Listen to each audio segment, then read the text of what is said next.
Okay, ngayon samahan niyo ako, papakita ko lang naman sa inyo yung ating cabin filter para dito, 'yan. Ugaliin sa mga modernong modelong sasakyan, ugaliin yung magpalit ng cabin filter regularly. Ito mga 3 to 4 months ko palang ginamit, pero sa mata ng iba malinis pa siya. Ito yung ano, yan yung brand, Denso. Tapos ito yung part number. Nabili ko siya sa Lazada. Yan.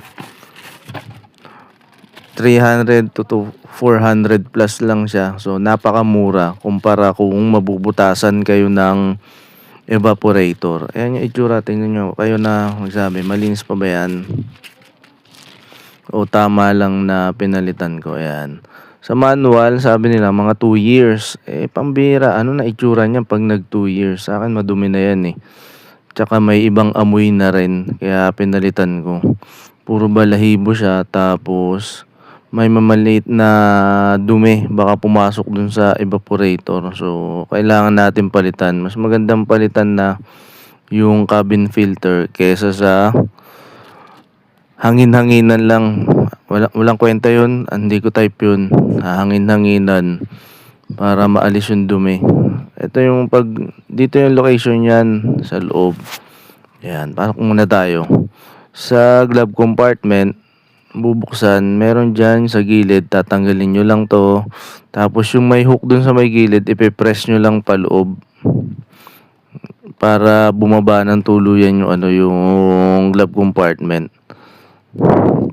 Medyo hirap, isang kamay lang, wala akong stand nung cellphone camera natin, pero okay lang yan. O yan, nabuksan na.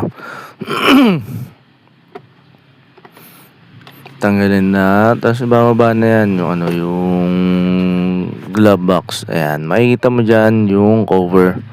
Dali lang yan, buksan mo, pindutin mo na yung gilid, doon sa hahatakin mo. Ayan na yung pinalit ko. Siyempre Denso pa rin.